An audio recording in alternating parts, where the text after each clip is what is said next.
How do you feel, and after a few days after playing? We've had 2 hard days of practice, so I'm a little sore right now. But after the game, I felt fine. On Sunday, I felt great, which is a good sign. What's like the biggest thing if you're coming back from a long layoff to get used to? Like the up and down, like defensive switches, a jumper. What is it? I think just like the speed of the game, Yeah. just trying to get the game to slow back down. At the end of last year, the game was really slow for me, which is why I was able to make, I think, a lot of plays. So now it's like a little bit quicker. Yeah. Guys are moving quick. So that's probably the biggest thing for me. You- And then conditioning as well. Yeah. You had a front row seat up until Saturdays. You watched this team. What does it need to do to improve enough to live up to that standard you guys set last year? Yeah, I think we got to play defense better. Obviously, LSU is a good team, but 86 points in the Big 12 or 84 points, 85 points isn't going to get it done for us. And so that's something that we've emphasized in practice, and it just starts with talking and being more together and playing together better. You got some versatile big guys on the team. What's your role? Like, what are you going to do as one of those bigs, like you specifically?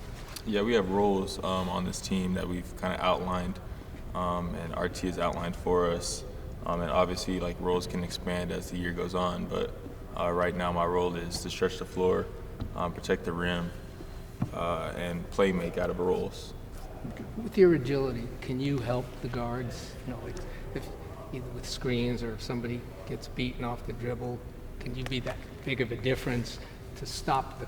Yeah, I think the ball? both me and Caden do help a lot with that. Just helping protect the rim. Maybe not like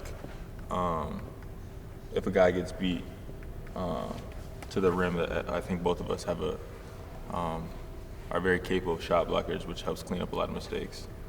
Dylan, a couple days ago, Hendrick Perkins came into the locker room and talked to you. Yeah, he did. What was that like? What did he say? What did resonate with you, and what did you take away from it? It was good. It was a good talk. It was probably one of the better speeches I've heard before. He just has like a good voice that like whatever he says is going to resonate with you. But what he really talked about was he liked the way that we played together for each other. There was no me going on the floor. Everyone was trying to make plays for each other. And so that's a good sign for us that other people can see that we're not a selfish team, that we want to play together, and that we're playing for each other. We just got to get it cleaned up on defense is the biggest thing for us. You had mentioned, too, that he was listening for the communication Yes. from you guys.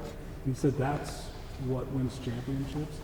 Did you guys talk about that afterwards, or has this been a constant theme of practice and what Coach Terry has been talking about? I mean, yeah, Coach Terry harps on it a lot that we need to communicate with one another, and that's something that I try to do. I was doing a lot of it from the sideline, as some of y'all probably saw, and so now coming back, I'm just trying to keep it the same level of communication up, and I think that's kind of helped other guys like kind of come out of their shells and communicate as well. How challenging is it on the defensive front for the new guys to really understand, how hard you have to play, how disciplined you have to play defensively? Yeah, I think it's a different level than some schools, and it's an adjustment. But I think they've kind of picked it up a little bit and figured it out. We just have to do it consistently. I think we have times where we really lock in defensively, like in the Houston Christian game. The last 8 minutes of that first half, I don't think they scored, and that's the level of like attention to detail and consistency that we have to have every possession, and not just in spurts. So that's what we're kind of trying to figure out now. Is that just an adjustment for people like you said? You came from another school. Some of your teammates came from other schools. Is that? Yeah, take people time. Yeah, I think it takes time, but I also think it just comes down to taking it personally and taking defense personally every time down. So that's where we're trying to have that mindset shift for us. With you, Caden, Onyema, Dylan, I mean, how good could this front court be, especially with the ones you've played with in your career? Yeah, I mean, this is definitely up there for one of the better front courts I've played with. CB was really good last year, and Timmy Allen were great. But I've never played with another true like big five man like Caden that can score with his back to the basket and block shots the way he can, even back at Vanderbilt. So I think that this has the the potential to be one of the best backcourt or front courts I played with. Okay. And you got some volleyball players in your family. I do. Did you get a chance to watch the women yesterday, and kind of what are your thoughts on UT women winning? Yeah, big shout out to them. Obviously, we're very proud of them, happy for them. It's great to see that back-to-back is definitely not something that should be taken lightly. And hopefully we can recreate some of that later on in March. Did you learn anything watching them? Like, Yeah, we actually watched them in film. Like RT and the staff will pull clips from their games about how hard they're playing in their possessions. I don't know whether it's their points, whatever you call them, and just how connected they were. Everyone was on the same page, whether or not they were making a mistake or whether they just scored a point. They were all on the same page, coming together after every point. There was a lot of communication going on, and that's something that we kind of want to emulate when we're on the court.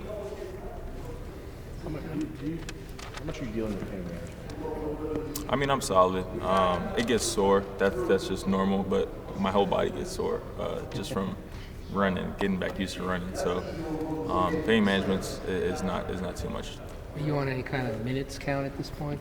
No, we're just kind of seeing how I feel in the game, whether that be my conditioning or my foot.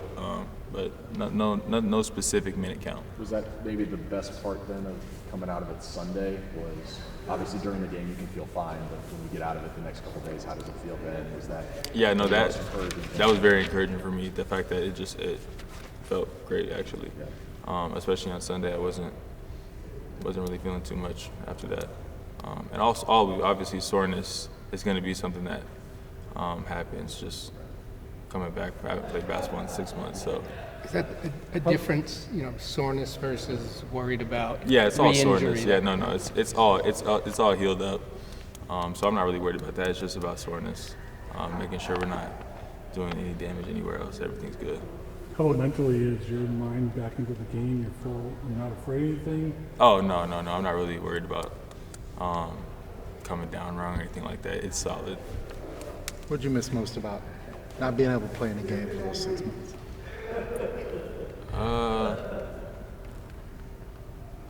Like, what do you mean? Like, did you miss the, making a shot, getting a block, just kind of playing with your teammates out there? I think it's really fun, honestly, whenever the team is clicking. Yeah. Like at the end of that first half, the way that the team was clicking, we had our best offensive half. Obviously, our defense could have been a little better if we gave up 37.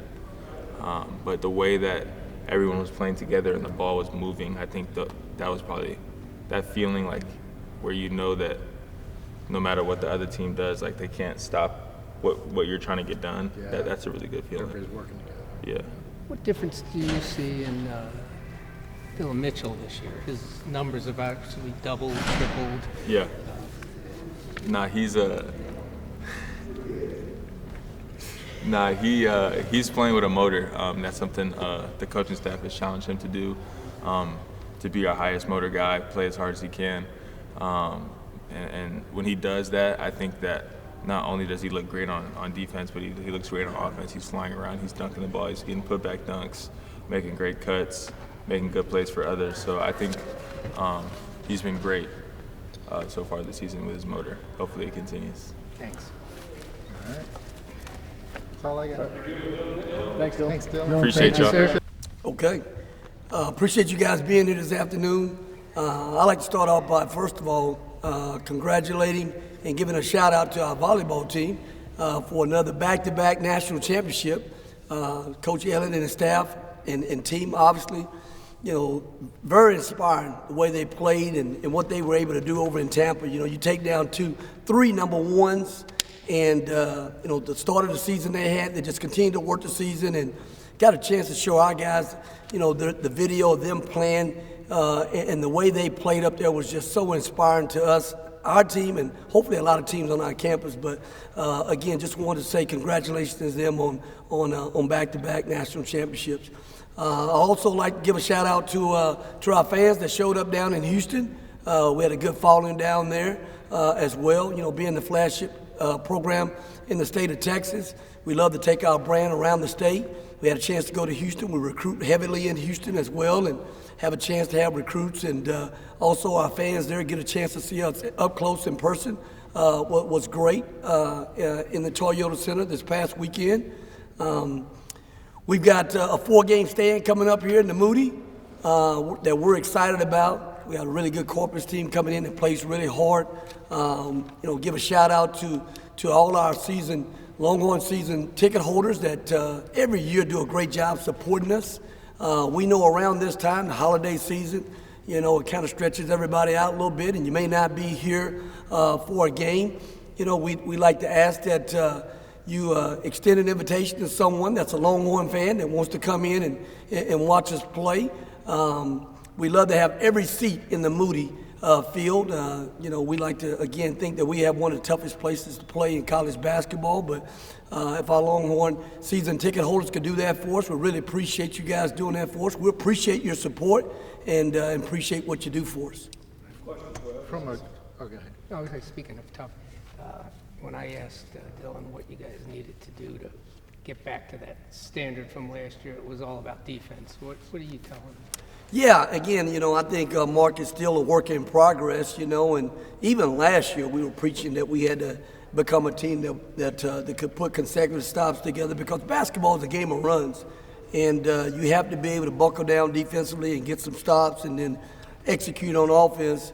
We always say we have to be able to get, a score, stop, score, and put some of those consecutive execution on both ends together. But, we're work in progress with that. I think we're working really hard at getting better in those areas, whether it be pick and roll defense, transition defense, finishing possessions with physical blockouts. All of those areas we'll continue to get better with. And last year wasn't until, midway toward the end of last season in Big 12 play that we really became a pretty elite defensive team. You had that Kansas State game that sort of you had to remind me of the K-State game, that right? Kind of started that kind of started. Hey, man, we gotta dig in and get some stops and guard guys and take some pride in our defense and take it personal. And I thought our team did that from that point on. We got so much better. And again, I think this team has all the ingredients of being able to do that as well. We had good rim protection last year. I like to think that we're gonna be able to have really good rim protection with this group. We haven't seen Caden Cedric, with the rim protection that I think he's going to be able to give us, mid-January into February and stuff. Once he's able to stretch those shoulders out and feel confident doing it, he's an elite, rim protector. And Disu, was one of the best shot blockers in the Big 12. So, when you're able to add that component to your defense, it really helps. On that front, how excited are you for those two guys to be healthy and what you can possibly do, both offensively and defensively, those guys on the floor? But we've been waiting for that all summer. You know what I mean? We didn't get a chance to work with them this summer and early part of the fall, but to be able to put those two guys out there together, who we think, again, complement each other really well. One could stretch the floor. The other one, could also stretch the floor as well, but gives you really good length. It also gives you guys that are very cerebral on both ends of the floor. They're smart guys that can pick up concepts. They can make adjustments, in-game adjustments as well, and they have experience. What do you want to see from Dylan in kind of these first few games, him getting his feet under him? Well, Thomas, he didn't have a summer and a fall, and I think the thing I've tried to say to him is just, ease your way into it. Don't try to go out and think that, you have to play 30 minutes or 25 minutes in a game. Just do the little things right now that's going to continue to get your conditioning back, your timing back, and just work your way in. And I thought he did that on Saturday. He really just didn't do anything that was outside of his box in terms of what we asked him to do. But his presence, in huddles, on the floor, is a game changer just by itself. Corpus shoots, I think, a lot of free throws. What is it about them that? You know what, Mark, they do. They're one of the top free throw attempt shooting teams in the country. They drive the ball really hard. They get a lot of second chance points off the glass. So you can't foul those guys and bail them out and put them on the line when they're driving to the basket. So that's one point of emphasis for us, is to play hard, play disciplined basketball, and try not to foul doing it. Coach Terry, Okay, go ahead, Terry. after the game in LSU, you had Mr. Kendrick Jenkins come in and talk to the team. First things he talked about was he was looking at the communication, not the score. And then I saw that you were looking at what players were picking up on this and hearing it. What impact does that have on the team to hear this from a player like him? And is that really the secret sauce to winning championships? Well, Terry, Kendrick Perkins was, my first year here was one guy that we tried to recruit and did a home visit with him, and he didn't come to Texas. He went to Memphis. But he's a Texas guy, but no. You know what? Our guys have grown up watching him play and win championships with the Celtics. So when he had a chance to come in, he played on the state championship team with one of our assistants, Brandon Chappelle. Those guys were on the same championship team together out of Beaumont. They, to have him come in and have a chance to speak to our guys, they first of all know, he's obviously now a TV personality in terms of talking about the NBA, but was also a really good player that played on a lot of championship teams. And, he talked about, the game within the game and things that we talk about all the time, communicating. You have to be an incredible communicator on the floor, talking on offense, talking on defense. And those were the things that he was watching throughout the course of the game. He wasn't really watching guys shoot the basketball, score the ball. He's watching guys, how guys communicate in huddles, how guys, are they connected on the floor, are they talking help side defense, and those are all intangibles that go into being an elite defensive team. You hear Doc Rivers say it all the time, if you're not talking on defense, you're not playing defense, right? And he played for Doc Rivers, on a championship team. So I thought all really good nuggets. I thought all of our guys were really kind of locked into his words and what he was talking about, and really just saying live where your feet are and live in the moment right now. But more importantly, you can work really hard at being a great team by just being a great teammate. What is the value? You're talking about using volleyball clips for your team. You've done it with football and that intercept. It was a fumble or an interception, or chase down the guy. What is it about other sports that you like to use, to motivate your team? Well, Mark, I think it all translates. You know what I mean? When you look at one of the points that I was trying to make to our guys with our volleyball team was next play mentality.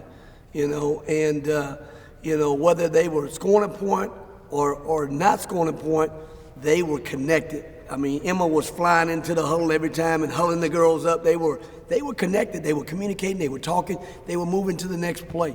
And no different than what we have to do in basketball. Basketball is going to have a little breakage at times. We have to sprint into huddles and be connected in huddles. She was doing that at an elite level. Not to mention she was all over the floor in terms of the digs, you know what I mean? And, so that was a reference point there. Talked about Maddie. She's a big-time hitter, but she's getting digs on the floor. Asia's getting on the floor. They're big-time hitters. I think we had the slider, right? What do you call it, slider, with Asia, right? But she's known for that, right? But she's on the floor digging balls out. But they were doing everything that it takes to win at an elite level, and they were celebrating each other's success the whole time.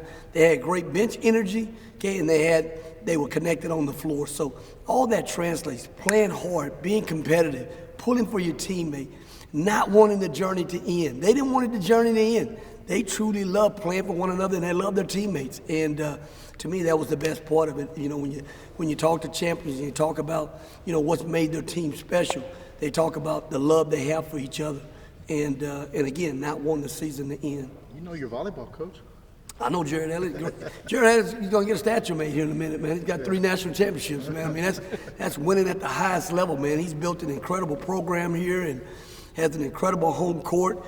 And, all of our coaches on this campus are elite, and we all pull for one another and are very supportive of one another, and we're all trying to compete for a national championship. You're talking about Slide Queen. you're talking about communication. What did Dylan do to help y'all when he couldn't be on the court with y'all? He became an extension of our staff. Dylan's one of those guys that knows the scouting report like the back of his hand. He could go out and give the scouting report to the team. But again, his communication, his experience, being a vocal guy and a vocal leader. He started doing that last year, though, because I challenged him last year. It's not enough for you to be a cerebral guy and know everything and do what you're supposed to do. You've got to help your teammates, share the knowledge with your teammates on offense and defense. And he did that last year at an elite level, and he carried that over into this season, even though he wasn't on the floor. One more question about the defense. What's the biggest challenge of getting some of the new guys to really embrace and understand what you want out of them defense? How hard do you have to pull that to get that out of them? Well, I think you just try to, instill in guys how hard they have to play. I think if you play hard, no one's going to play perfect. You're going to make some mistakes, but you make them going hard. But one, just play hard. Have a competitive spirit about yourself in terms of wanting to do that. Have a physical mindset. Shot goes up. I've got to look to be able to hit someone. If you hit someone, trying to block out, you won't hear one peep out of our coaching staff. But we want to have a physical mindset, play hard, and make competitive plays. Has Weaver sort of grasped that? He seems to be that kind of guy. We was a hard playing competitive dude now, and you know what he does? He plays winning basketball. He came from a winning, high school program. Got a chance to be on the floor a lot as a freshman in Arlington, and he just makes simple plays. On offense, he hits the open guy. He crashes the glass really hard. Defensively, he has a hand up on his closeouts. He's just competing at another level. It's not always perfect, but you can live with his competitive spirit because he's playing to win. You seem to reward him with, putting him in clutch times the other day. Yeah, coaches like winning, so they're going to put players that make winning plays on the floor. That's how that usually works. I'm good. All right. All right, guys. Thank you, guys. All right.